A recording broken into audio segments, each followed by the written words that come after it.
What is going on, guys? To be the man, you gotta beat the man. Every NFL team has one quest: to win the Super Bowl. But at the same time, some players make it their goal to be the best of the very best at their position. They won't admit it, but these guys want to go down as the undisputed #1 quarterback, receiver, or whatever the position they may play. So who has a leg up on the competition as we enter the next great decade of American football? Let's dive right into it and take a look at the best player at every position in the NFL right now. Starting on the offensive side of the ball. Quarterback, Patrick Mahomes. For the second year straight, Mahomes takes the top spot on our list. Mahomes didn't come close to 5,000 passing yards or 50 touchdowns like he did in the 2018 MVP season, but he did miss 2 starts due to a knee injury. And when he returned, after Lamar Jackson, nobody was more dominant. Mahomes helped the Chiefs close out the regular season with 6 straight wins. They crushed the Houston Texans in the AFC divisional round before getting past the Tennessee Titans in the conference championship, thus redeeming themselves from a heartbreaking loss to the New England Patriots a year earlier. In Super Bowl 54 against the San Francisco 49ers, Mahomes had 286 passing yards and 2 touchdowns, plus a rushing touchdown. He helped the Chiefs erase a 10-point deficit in the fourth quarter en route to a 31-20 victory. Before we finish our point here on Mahomes, let's look at the other top-tier quarterbacks. Lamar Jackson is still a distant second to us. It's hard to ignore his 2 brutal postseason outings to date. Tom Brady ain't the GOAT version of himself anymore, and he's not going to turn back the clock that significantly with the Tampa Bay Buccaneers. Aaron Rodgers is well past his MVP years at this point. He can still make some unhuman-like throws. The Packers are wisely using him as a game manager now. Drew Brees, like Rodgers, is being asked to do just a little less as his team relies more on the ground game and its defense. Russell Wilson and Deshaun Watson, also great quarterbacks, but they're not on Mahomes' level. Nobody is. Through his first 2 seasons as a starter, Mahomes has 1 regular season MVP, 2 AFC Championship game appearances, 1 Super Bowl ring, and 1 Super Bowl MVP. When somebody else goes through a dominant 2-year stretch run like that, let us know. Until then, Mahomes is the face of the NFL.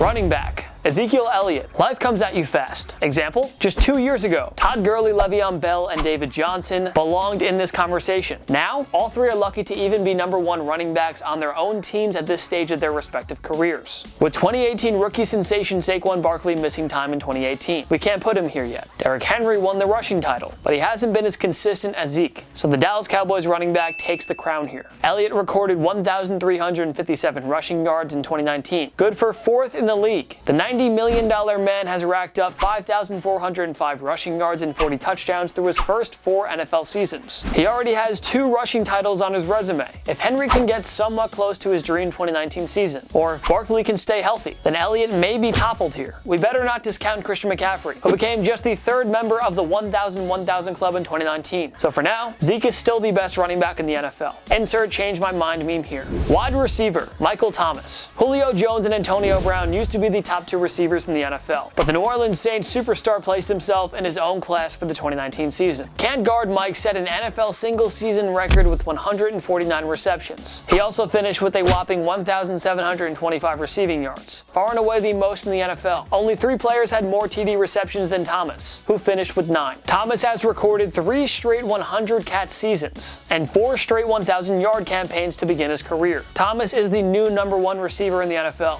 Tight end, George Kittle. And for the 2nd straight year, the San Francisco 49ers' best offensive weapon takes the label as the top tight end in the league. In 2018, Kittle recorded 1,377 receiving yards, the most ever in a single season for a tight end. He followed up the dream season with 85 receptions for 1,053 yards and 5 touchdowns, helping the 49ers reach the Super Bowl. With Rob Gronkowski long retired, Travis Kelce is the only tight end who can seriously challenge Kittle for his crown. Kelce has the most important Super Bowl ring, but for now, Kittle remains the top tight end in the league.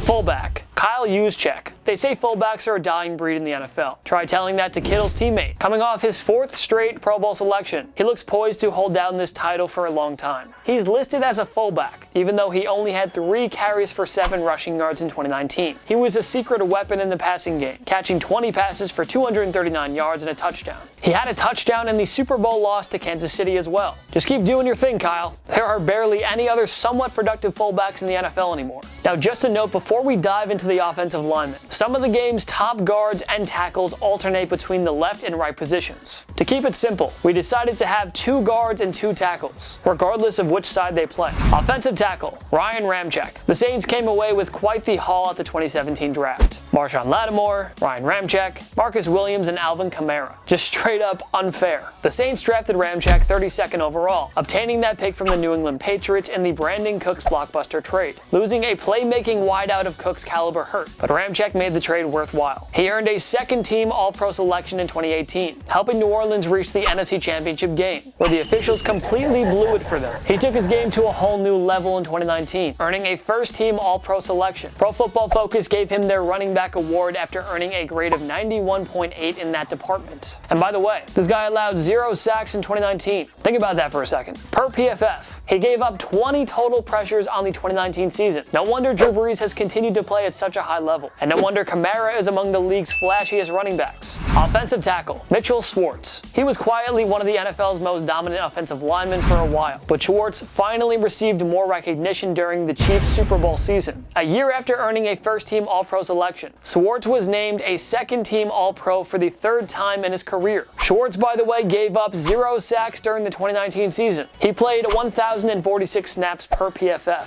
That's kind of ridiculous. And just think about the many elite pass rushers Kansas City had to face. And Schwartz even had some fun with his career year. He also allowed just 1 hurry during the 3 playoff games. And those pass rushers he faced during the stretch included J.J. Watt, Eric Armstead, Forrest Buckner, and Nick Bosa.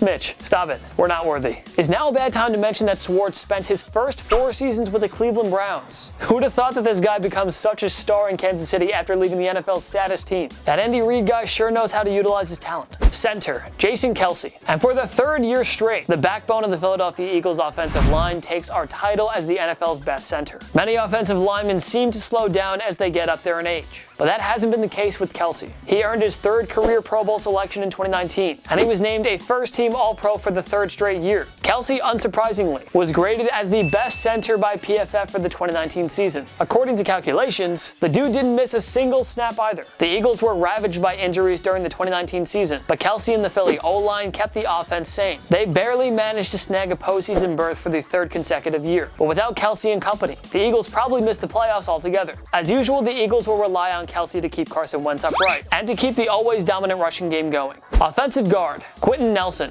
Without Andrew Luck, the Colts predictably took a step back in 2019, going 7-9 to miss out on the postseason. But that didn't take away another spectacular season from the offensive guard Quenton Nelson, who has quickly established himself as one of the game's premier young superstars. Drafted 6th overall by the Colts in 2018, Nelson was instrumental in helping Indy piece together arguably the league's top O-line. He earned Pro Bowl and first-team All-Pro selections in each of his first 2 seasons. In 2019, Nelson failed to allow a single sack, so don't blame him for the inconsistency in the Colts passing game. PFF also ranked him as the 11th best player from the 2019 season. That's pretty freaking good. The Colts signed former LA Chargers star quarterback Phillip Rivers to a 1-year deal. The latter is coming off perhaps the worst season of his career. He'll only turn around if the Colts O-line can give him some protection, something the Chargers rarely did a year ago. But as long as Nelson is leading the O-line, Colts fans have good reason to believe that Rivers will bounce back in a big way. The former will be a huge part of their hopeful success in 2020, as usual. Offensive guard, Brandon Brooks. Jason Kelce isn't the only rock on that stout Philadelphia offensive line. Brandon Brooks has been one of the league's elite offensive linemen since leaving the Houston Texans for Philadelphia in 2016, named to the Pro Bowl in each of his past 3 years. Brooks played a pivotal role in helping Philly win Super Bowl 52 against the New England Patriots. Brooks, PFF's top-ranked offensive lineman for 2019, was credited with allowing just 1 sack, and they also gave him the top run blocking grade for all offensive guards. What more can we say? The guy's like a force of nature. It's kind of unfair that the Eagles have 2 of the NFL's premier 5 offensive linemen. Maybe the team should consider giving their offensive line coach a raise. Alright, let's get to it. Defense. Defensive end, Nick Bosa. Probably the toughest position for us to pick here, but what can we say? Injuries have been catching up to J.J. Watt, who's only played a full season once in the past 4 years. His younger brother TJ deserves some consideration as well. Calais Campbell has taken a bit of a step back. You can pick multiple guys from the 49ers. At the end of it all, we settled on Bosa. It's not entirely based on his 2019 season, but also what we expect in 2020. The 49ers traded DeForest Buckner to the Colts in the offseason. This will give Bosa with far more opportunity. After posting an impressive 9 sacks in his rookie year, Bosa can expect a monster sophomore season. He'll absolutely push for the NFL sacks crown. Bosa was one of the most hyped up defensive prospects ever in 2019. He completely lived up to expectations and nearly guided the 49ers to a Super Bowl championship. But he fell short. Bosa wasn't the absolute best defensive end in 2019, but he has had all the tools to be number 1 at the position by the end of 2020. Defensive tackle, Aaron Donald. After Mahomes, this was the easiest choice for us. So Darnold didn't earn his 3rd straight Defensive Player of the Year award, so he didn't lead the league in sacks again, going from 20.5 in 2018 to 12.5 in 2019. So he didn't help the LA Rams reach the Super Bowl again. But so what? You know you're pretty amazing when a down year means double-digit sacks and a 9-7 record for your team. Even though the Rams were a giant disappointment in 2019, Donald did his part in keeping them relevant. He still had 12.5 sacks and 2 forced fumbles on the Rams defense that didn't do a whole lot right. He is still the best defensive player in the game, and it's not really up for debate. Donald should be considered the front runner for both the sacks crown and the Defensive Player of the Year award in 2020. One thing is for sure, he will be much better than he was last season. That should be scary for the rest of the NFL.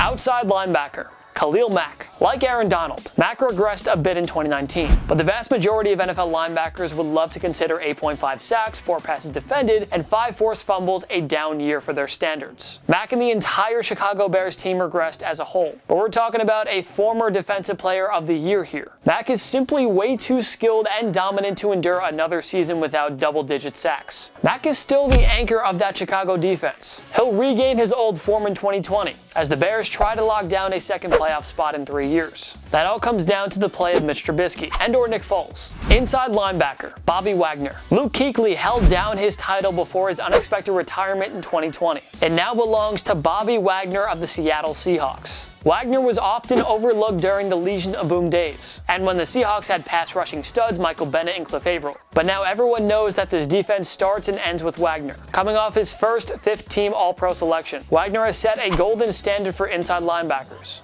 I love gold!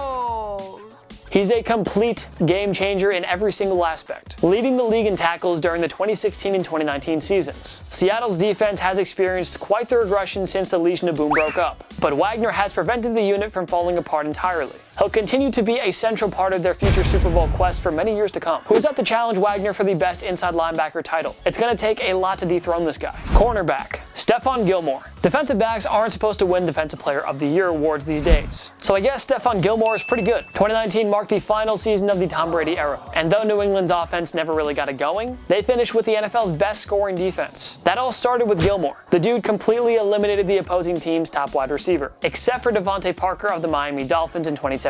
Still, Gilmore dominated the likes of Juju Smith-Schuster, DeAndre Hopkins, Odell Beckham Jr., Marquise Brown, A.J. Brown, and Tyler Boyd. Oh, and he held Amari Cooper to 0 catches in the Pats' tilt with the Dallas Cowboys. Gilmore had one of the best individual cornerback seasons ever. There's no doubting who the game's best corner is ahead of the 2020 season. Strong safety, Jamal Adams. It's too bad that the New York Jets have been so awful, because Adams is truly everything you want in a safety. Adams isn't just an elite cover safety, but he provides plenty of pressure on the quarterbacks as well. He had 6.5 sacks in 2019, along with 7 passes defended and 2 forced fumbles. Just ignore his low interception totals. Teams aren't trying to throw his way these days. Adams has popped up aplenty in trade rumor mills, which doesn't make sense to us. Even a dysfunctional team like the Jets know they can't let him go. He's here to stay for a long, long time. And that's bad news for the rest of the AFC East. Free safety, Harrison Smith. The Minnesota Vikings defense has declined considerably since their run to the 2017 NFC Championship game. Don't put the blame on Harrison Smith, however. He's the reason why they haven't fallen apart entirely. That's now 5 straight Pro Bowl selections for Smith, who helped Minnesota reach the playoffs for the 3rd time in 5 years in 2019. PFF handed him a grade of 88.4 for the 2019 season. His coverage grade came in at a near flawless 91. Smith had a whopping 11 passes defended plus 3 interceptions and a trio of forced fumbles in 2019. The Vikings had begun rebuilding their defenses a bit, but you can obviously understand why Smith isn't part of those changes. Alright, we're going to special teams now. Kicker, Justin Tucker. Now, do we really need to explain this one? He's the top kicker on practically every list you read. Through the 2019 season, he owns the best career field goal percentage at 90.753. He just earned his 4th straight first-team All-Pro selection in 2019. No need to ramble on. Best kicker, in the league. And maybe ever. Maybe. Punter. Tress Way. The Washington Redskins punter led the NFL with 49.6 average yards per punt in 2019. Give him credit for not losing any stamina whatsoever. Washington punters always have to work overtime compared to other punters, if you catch our drift. And if it matters, Way had the second most punting yards in 2019, finishing with 3,919. He only recorded 4 touchdown punts as well. Hey, at least this team does something right. Kick returner. Cordarrelle Patterson. He was a huge weapon for the New England Patriots in their 2018 Super Bowl season. Patterson picked up where he left off by racking up 825 kick return yards, the most in the NFL for 2019. He had 1 return TD for the Chicago Bears as well. Patterson was tied for 5th most kick return yards in 2018. We'll never see another Devin Hester, but Patterson has proven to be a special weapon on offense for anybody, even in an era where the league is trying to minimize the kick returns. He certainly makes quite the difference with his game-changing speed.